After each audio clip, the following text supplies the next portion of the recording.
Ricky, how do you set boundaries without feeling guilty or frustrated, anxious, nervous, fearful that the other person will blow up on me, dissolve the relationship, fire me from my job? How do I say what I have to say without having to deal with all these negative emotions and blowback that may occur if I say what I have to say? That's what we're touching on today.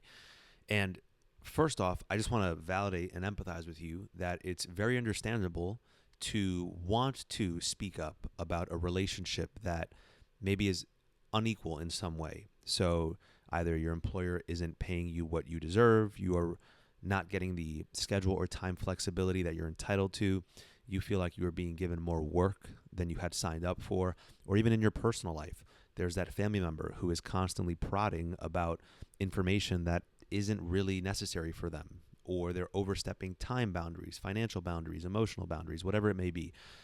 It's reasonable to want to say something, speak up, but also not want to have to deal with the lost sleep because you're constantly rehearsing what you're going to say in your head, or going through those arguments in the shower, perfectly crafting how you're going to deliver this and follow up to any feedback that you get from this person so that it's the most smooth interaction possible. And then when push comes to shove and you have to say something, you get that burning in your stomach, the dropping of your stomach, and that increase in pounding in your heart rate because you're so nervous about what you have to say. It's super understandable to not want to have to experience any of that when you have to set a boundary or speak up for yourself. And also, I'm here to let you know that that is a normal part of the process, an unavoidable part of the process of getting better at setting boundaries, or more broadly, speaking up for yourself when you have to. And I'm going to give you an example. I'll give you a couple examples. I'm a relatively new parent. My son is almost 3 years old, and I'm not a rookie by any means, but I'm also not a veteran. So I'm still learning about myself and how to manage my own emotions and my own experience so that I am not souring the experience for my son. And I'm creating an environment and the conditions where he can grow up, go through all the normal phases of being emotional and irrational and just being a kid, and not letting those experiences turn me into a jerk who wants to overly control the situation. Again, I'm not perfect with this by any means, but I have done a lot of therapy and self-reflecting on how to become a less emotionally reactive and more patient parent.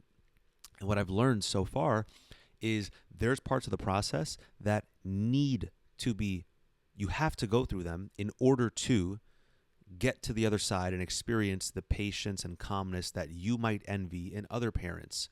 There's days early on, especially as someone like myself who might be more prone to anxiety or struggling with situations that I don't feel control over.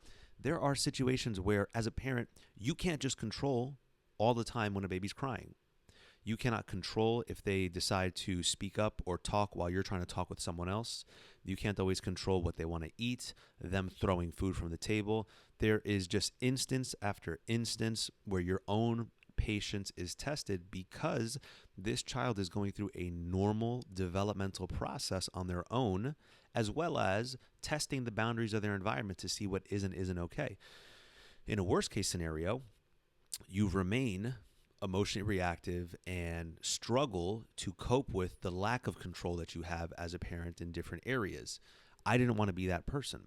And so I've had to go through a lot of growth personally to learn how to be calmer and more patient in my responses and make sure I wasn't reacting so much. But here's the thing. I would never be able to get to this other side had I not gone through those experiences where I felt a degree of shame about how I responded because I got pissed off or I got annoyed or I got short-tempered.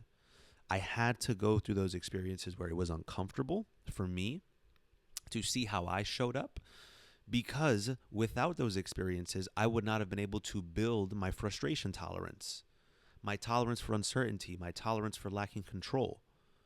Those qualities are only the result of going through those early growing pains. It's no different than when someone says, I want to learn how to ride a bike or rollerblade or paint or draw or write. You don't expect this person to be perfect in the beginning. In fact, they're probably going to suck at it. You're going to fall, you're going to skin your knee, you might hurt yourself. It's not going to be a perfect product, but we don't delude ourselves into thinking that I'm going to sit on a bike for the first time and become Lance Armstrong immediately. We know that that process will entail trial and error, failure, pain, things that don't feel good, some anxiety, some fear. But what we do know is the more that we commit to showing up and practicing and reflecting on what to do better or what to do differently, eventually we'll get to this other side where you get on a bike, you sit, and you just go, and you don't even think about it. And you're wondering, gosh, how did I even get to this point, knowing that I sprained my wrist 6 months ago and skinned my knee falling off my bike? Boundaries are no different. Boundaries are a skill that we have to learn how to develop as we get older. And it's one that is not taught in school. It's rarely taught in the parent-child relationship, especially when parents want complicit children that are going to do what they want. We're more so prone, as people who struggle with setting boundaries, to wanting to keep the peace, to not rock the boat, to make sure that we are showing up in a way where the other person is emotionally stable and not emotionally reactive. And oftentimes that comes at our own cost. Our own needs are being sacrificed. We're not saying what we have to say. So all I'm trying to communicate to you in this episode is that with practice and with time, you will get to a point where your tolerance for the guilt or the fear or the anxiety that comes with setting boundaries will increase. Those emotions don't go away. We can't just decide as human beings, I want to remove this emotion from my experience of the world. It's not how things work. But the sooner that we can embrace that our experience of that emotion is normal and it is a prerequisite to getting very good at setting boundaries, the more we can embrace that, hey, this is going to be messy at certain points. It's going to be a little bit uncomfortable, but I will get to this point of learning how to speak up for myself more instinctively and not allowing my emotions that come up to stop me from saying what I have to say. And that's the secret. There is no secret. There's no such thing as guilt-free boundaries. There's no such thing as frustration-free boundaries. There's no such thing as engaging with a habit or skill without that process where you're a novice, you're a rookie, and things are uncomfortable and it doesn't feel good. But the sooner we can acknowledge that that is okay, it is okay to set a boundary and not say exactly what you want to say. It is okay to set a boundary and not sleep the night before. It's okay to set a boundary and feel so much adrenaline coursing through your body that you want to just melt into a puddle.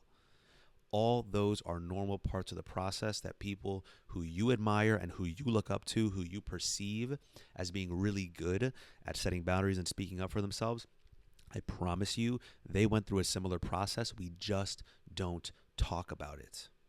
It's uncomfortable to talk about. It's vulnerable to talk about.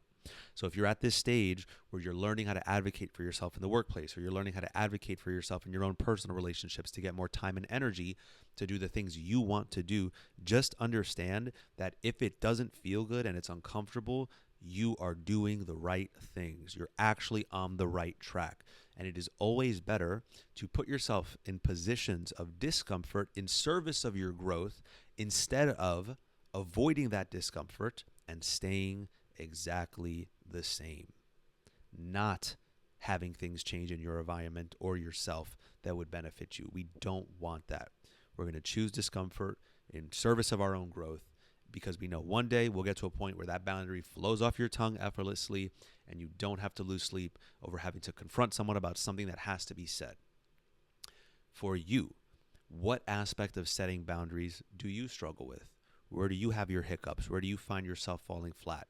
Is it in what to say? Is it in managing the emotions that come up beforehand? Is it in managing the emotions or the response that comes afterwards? Let me know in the comments what about boundaries is most difficult for you so we can get a chat going about it. Otherwise, peace.